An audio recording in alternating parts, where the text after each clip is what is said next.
جسے اس نیلے آدمی نے اپنی تجربہ گاہ بنا رکھا تھا اور شاید اس نے گاؤں کی آبادی کو بھی وہیں قید کر رکھا تھا۔ وہ بڑے غور سے اس سرنگ کی دیواروں اور فرش کا جائزہ لینے لگا۔ جلد ہی اس نے دیکھ لیا کہ راہداریوں کے دہانے پر جہاں سرنگ ختم ہو جاتی تھی چمکیلے سفید فرش پر ایک ہلکا سا چکور نشان بنا ہوا تھا۔ وہ بیٹھ کر اسے غور سے دیکھنے لگا۔ پھر اس نے اپنی گٹھری کھول کر اس میں سے ایک بڑا تیز سا چاقو نکالا اور اسے کھول کر اس سل کو اکھاڑنے کی کوشش کرنے لگا۔ تھوڑی سی کوشش سے وہ سل کسی ڈھکن کی مانند کھل گئی۔ وہ سل پتھریلی نہیں تھی بلکہ کسی مضبوط دھات کی بنی ہوئی تھی۔ اس کے اکھڑنے سے اس کے نیچے ایک خلا سا نمودار ہو گیا۔ اس خلا میں ہلکی ہلکی روشنی ہو رہی تھی اور نیچے سیڑھیاں بنی دکھائی دے رہی تھیں۔ ہوشنگ اللہ کا نام لے کر ان سیڑھیوں سے نیچے اترنے لگا۔ ان کے اختتام پر ایک بڑا سا کمرہ آتا تھا جو بالکل خالی پڑا تھا۔ اس کی ایک دیوار پر ایک عجیب طرح کا چراغ لگا تھا جس سے کمرے میں تیز روشنی ہو رہی تھی۔ ہوشنگ اس کو حیرت سے دیکھنے لگا۔ اس نے اپنی زندگی میں کبھی کوئی ایسا چراغ نہ دیکھا تھا جس سے دھواں بھی نہ اٹھتا ہو اور جو تیل سے بھی نہ جلتا ہو۔ وہ اس چراغ کو دیکھ ہی رہا تھا کہ اسے قریب ہی ایک شور سا سنائی دیا۔ اس نے تیزی سے ادھر ادھر دیکھا اور جلدی سے سیڑھیوں کے نیچے بنے ہوئے ایک تاریک سے خلا میں دبک گیا۔ اسی وقت اس نے اس کمرے کی ایک دیوار میں ایک دروازہ کھلتے دیکھا۔ اس کے ساتھ ہی اسے مشینوں کے چلنے کا بڑا زبردست شور سنائی دیا۔ اس نے یہ بات تہہ خانے میں اترتے ہی محسوس کی تھی کہ اس جگہ مشینوں کے چلنے جیسا شور اور گڑگڑاہٹ کچھ زیادہ ہی بلند تھی۔ وہ دروازہ لمحہ بھر کے لیے کھلا اور پھر بند ہو گیا۔ ہوشنگ اپنی جگہ پر دبکا رہا۔ تھوڑی دیر بعد اس نے اس دروازے کو پھر کھلتے ہوئے دیکھا۔ اس کھلے ہوئے دروازے سے اندر کمرے میں اسے تیز روشنی ہوتی دکھائی دے رہی تھی۔ پھر تھوڑی دیر بعد اس نے اس میں سے ایک عجیب سے آدمی کو باہر نکلتے ہوئے دیکھا۔ وہ آدمی دیکھنے میں عام انسانوں جتنی قد و قامت کا تھا لیکن اس کا سر ضرورت سے زیادہ ہی بڑا تھا۔ اس کے ماتھے پر سانپ کی طرح بغیر پپوٹے کی بڑی بڑی سرخ آنکھیں تھیں جن میں پتلیاں نہیں تھیں۔ وہ سرخ آنکھیں اپنے حلقوں سے گویا ابلی پڑ رہی تھیں۔ اس کے چہرے پر ناک نہ تھی اور ہونٹوں کی جگہ ایک گول سا سوراخ تھا۔ اس کا چہرہ بھی غیر معمولی طور پر لمبا تھا۔ اس کی گردن بھی بہت لمبی تھی۔ اس کے بازو اتنے لمبے تھے کہ اس کے ہاتھ کی اس کی پنڈلیوں تک پہنچ رہے تھے اور اس کے ہر ہاتھ میں 7 انگلیاں تھیں جن میں کوئی ناخن نہیں تھے۔ اس کے کان بھی نہیں تھے اور نہ ہی اس کے سر پر بال وغیرہ تھے۔ وہ سر سے پاؤں تک بالکل نیلا تھا۔ اس نے لباس اور بوٹ بھی نیلے رنگ کے پہن رکھے تھے۔ یہی وہ پراسرار نیلا آدمی تھا جسے ہوشنگ نے دوسرے سیارے کی مخلوق سمجھا تھا۔ واقعی وہ کسی اور ہی سیارے کی مخلوق معلوم ہوتا تھا۔ کمرے سے باہر نکل کر اس نیلے آدمی نے کمرے میں جھانکتے ہوئے زور سے آواز لگائی، اب کام کرنا بند کرو اور اپنے کمرے میں جاؤ، باقی کام کل صبح شروع ہوگا۔ یہ کہہ کر وہ اس بڑے کمرے میں بنے ہوئے ایک دروازے کی طرف بڑھ گیا اور اسے کھول دیا۔ اس کے پیچھے پہلے والے کمرے سے مردوں، عورتوں اور بچوں کی ایک لمبی سی قطار نکل کر اس کمرے میں داخل ہونے لگی۔ ہوشنگ سمجھ گیا یہ اسی گاؤں کے بدقسمت باشندے ہیں جنہیں وہ نیلا آدمی وہاں پکڑ لایا تھا۔ اسے یہ دیکھ کر کچھ اطمینان ہوا کہ ان لوگوں کی تعداد خاصی زیادہ تھی۔ اس کا مطلب یہ تھا کہ اس نیلے آدمی نے انہیں کوئی نقصان نہ پہنچایا تھا، نہ ہی انہیں ہلاک کیا تھا، لیکن اس نے دیکھا کہ وہ سب لوگ بہت ڈرے، سہمے اور خاموش دکھائی دے رہے تھے۔ جانے وہ آدمی انہیں کس مقصد کے لیے وہاں قید کیے ہوئے تھا اور ان کے ساتھ کیا کر رہا تھا۔ جب سب لوگ اس کمرے میں داخل ہو چکے تو نیلے آدمی نے کمرے کا دروازہ بند کر دیا اور سیڑھیاں چڑھ کر اوپر چلا گیا۔ ہوشنگ نے اوپر سیڑھیوں کا ڈھکن کھلنے اور بند ہونے کی آواز سنی۔ اس کے بعد خاموشی چھا گئی۔ ہوشنگ کچھ دیر اپنی جگہ خاموشی سے بیٹھا رہا۔ اس کے بعد وہ اپنی جگہ سے نکلا اور دبے پاؤں چلتا ہوا اس کمرے کی طرف بڑھ گیا جس میں گاؤں کے لوگ داخل ہوئے تھے۔ اس نے آہستگی سے دروازے کو اندر کی طرف دھکیلا۔ وہ بند نہیں تھا، لہٰذا فوراً ہی کھل گیا۔ ہوشنگ اندر داخل ہو گیا۔ اس نے دیکھا کہ وہ ایک بہت ہی وسیع و عریض کمرہ تھا جس میں اسی پہلے کمرے جیسے عجیب سے چراغ روشن تھے۔ اس کمرے میں گاؤں کے لوگ دیواروں سے لگے زمین پر بیٹھے ہوئے تھے۔ وہ اس وقت بڑی خوفزدہ نظروں سے دروازے کی طرف دیکھ رہے تھے۔ انہوں نے جب نیلے آدمی کی بجائے ایک نوعمر لڑکے کو اندر داخل ہوتے دیکھا تو ان کی حیرت کی انتہا نہ رہی۔ وہ سب چیختے چلاتے اپنی جگہوں سے اٹھ کھڑے ہوئے اور ہوشنگ کی طرف لپکے۔ ہوشنگ نے تیزی سے اپنے پیچھے دروازہ بند کیا اور ہاتھ اٹھا کر انہیں آگے بڑھنے سے روک دیا۔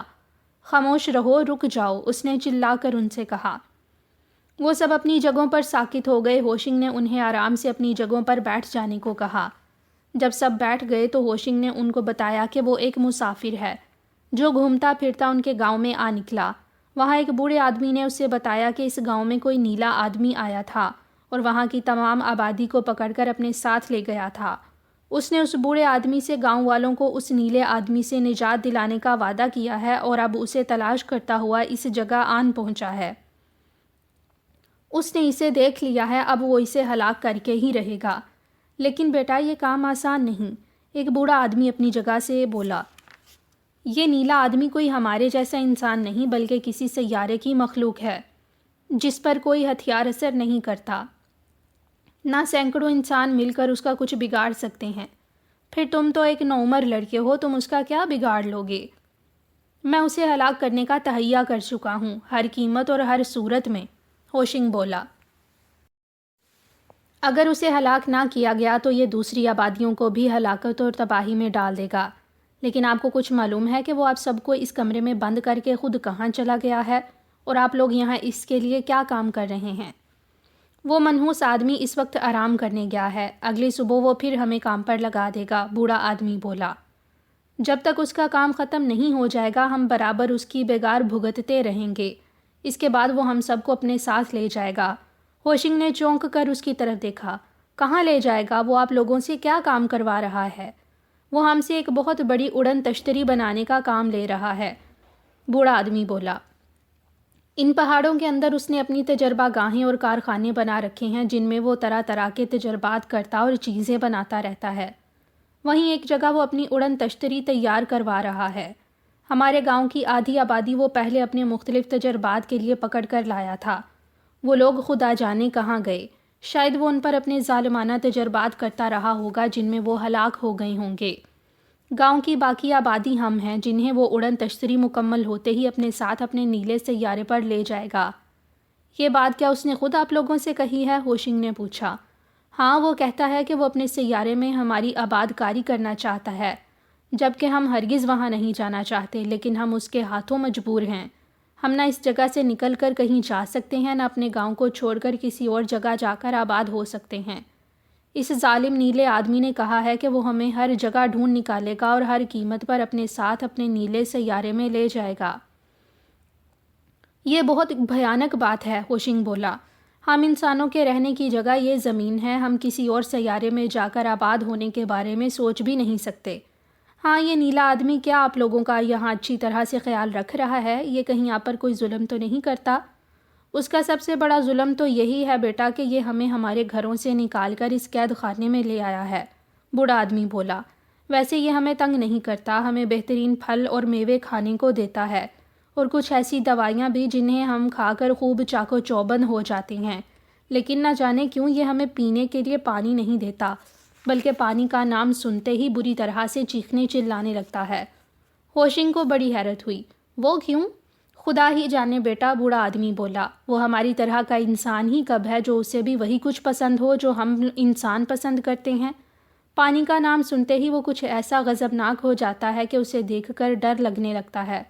اس کی یہ حالت دیکھ کر ہم نے ان سب عورتوں اور بچوں سے کہہ دیا ہے کہ وہ ہرگز اس کے سامنے پانی کا نام نہ لیا کریں، بلکہ رس بھرے پھل خوب اچھی طرح سے کھا لیا کریں، اس طرح ان کی پیاس بجھ جایا کرے گی۔ عجیب ہی بات ہے، ہوشنگ بڑبڑایا۔ پھر وہ بوڑھے آدمی سے بولا، آپ سے مجھے بہت اچھی معلومات حاصل ہو گئی ہیں، اب میں چلتا ہوں اور دیکھتا ہوں کہ میں اس نیلے آدمی سے آپ کو چھٹکارا دلانے کے لیے کیا کر سکتا ہوں۔ اتنا کہہ کر وہ دروازہ کھول کر اس کمرے سے باہر نکل آیا اور اپنے پیچھے دروازہ بند کر دیا اور سیڑھیاں چڑھ کر احتیاط سے ان کے اوپر لگا ہوا دھات کا ڈھکن اٹھا کر اس تہہ خانے سے باہر نکل آیا۔ باہر نکل کر اس نے اس ڈھکن کو دوبارہ اس کی جگہ پر جما دیا اور محتاط قدموں سے سرنگ میں چلتا ہوا پہاڑ کے دہانے کی سمت ہو لیا۔ جب وہ دہانے سے باہر نکلا تو اس نے باہر ہر طرف اندھیرا چھایا ہوا پایا اور آسمان پر تارے چمکتے ہوئے پائے۔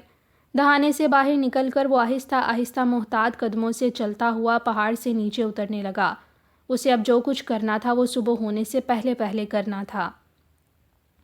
کئی پہاڑیوں پر چڑھتا اترتا وہ بالآخر اس پہاڑی سلسلے سے باہر نکل کر اسی گاؤں جانے والے راستے پر ہو لیا۔ اس راستے کو اس نے تیز رفتاری سے دوڑتے ہوئے طے کیا۔ گاؤں کے تمام گھر ویسے کے ویسے خالی پڑے تھے۔ وہ ایک خالی گھر میں گھس گیا، وہاں تھوڑی دیر تلاش کرنے کے بعد اسے ایک مشکیزہ مل گیا۔ اس نے باہر نکل کر ایک ندی سے اس مشکیزے کو بھرا اور اسے کندھے پر لاد کر دوڑتا ہوا پہاڑوں کی طرف واپس ہو لیا۔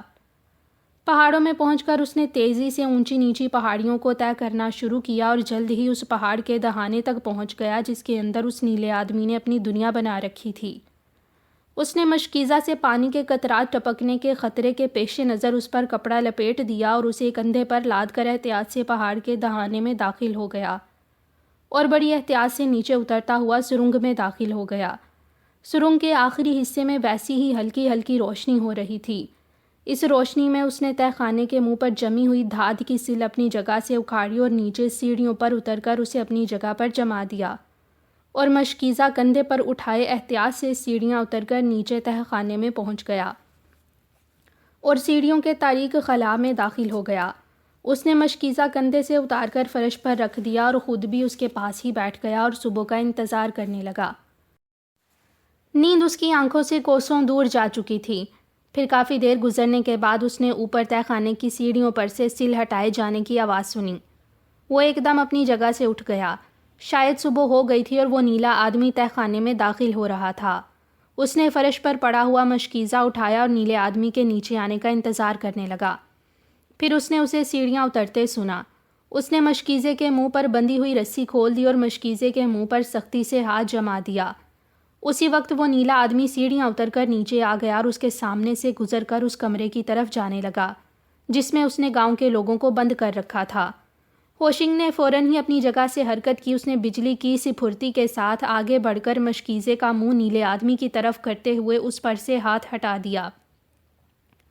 پانی کی ایک تیز بوچھاٹ نیلے آدمی پر پڑی۔ اس کے منہ سے ایک بھیانک چیخ نکلی۔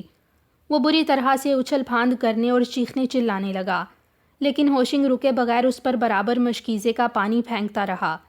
پھر اس نے ایک نہایت ہی حیرت ناک اور بھیانک نظارہ دیکھا۔ نیلے آدمی کا چیخنا چلانا بند ہو گیا۔ وہ ایک جگہ کھڑے ہو کر بری طرح سے ادھر ادھر جھومنے لگا۔ پھر اس کا جسم پگھلنا شروع ہو گیا۔ اس کے پگھلاؤ سے فرش پر نیلے رنگ کا سیال مادہ سا بہنے لگا۔ یوں ہی پگھلتے پگھلتے وہ نیلا آدمی قد و قامت میں گھٹتے گھٹتے بالکل ختم ہو گیا۔ اب اس کی بجائے تہہ خانے کے فرش پر نیلے رنگ کا سیاہ مادہ پڑا تھا۔ ہوشنگ کچھ حیران کچھ خوفزدہ تھوڑی دیر اپنی جگہ کھڑا رہا۔ پھر وہ اس کمرے کی طرف بڑھ گیا جس میں گاؤں کے لوگ بند تھے۔ اس نے جب کمرے کے دروازے کو کھولا تو اسے سب لوگ بہت سہمے ہوئے اور خوفزدہ سے کونوں خدروں میں سکڑے سمٹائے دکھائی دیے۔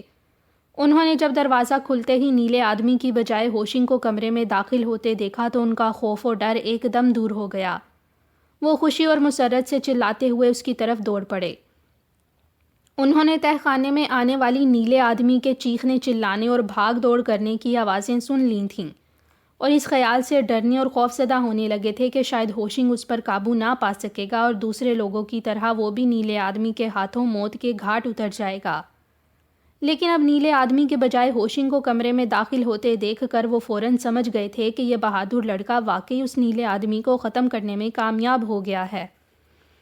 ہوشنگ نے انہیں بتایا کہ وہ واقعی اس نیلے آدمی کو ختم کرنے میں کامیاب ہو گیا ہے۔ پھر وہ انہیں اس بڑے کمرے میں لے آیا جہاں فرش پر نیلے رنگ کا سیال مادہ پھیلا ہوا تھا۔ اس نے انہیں وہ دکھاتے ہوئے کہا کہ اس نے کس طرح نیلے آدمی کو پانی سے ہلاک کیا ہے۔ نیلا آدمی پانی سے بہت ڈرتا تھا اور اس کا یہ مطلب تھا کہ پانی اس کے لیے موت تھا۔ اس نے پانی ہی کے ذریعے اسے ہلاک کر دیا۔ سب لوگ اس کی بہادری کی تعریفیں کرنے لگے۔ اس بلا سے نجات دلانے پر اس کا شکریہ ادا کر رہے تھے۔ وہ اس جگہ سے اپنی رہائی کی طرف سے بالکل نا امید ہو چکے تھے اور اب اس بہادر لڑکے نے اس پراسرار نیلے آدمی کا خاتمہ کر کے انہیں اس جگہ سے رہائی دلائی تھی۔ وہ اس کے جتنے شکر گزار ہوتے کم تھا۔ گاؤں کے لوگ چونکہ اپنے گاؤں واپس جانے کے لیے بےتاب ہو رہے تھے، اس لیے وہ ہوشنگ سے اجازت لے کر اس جگہ سے رخصت ہونے لگے۔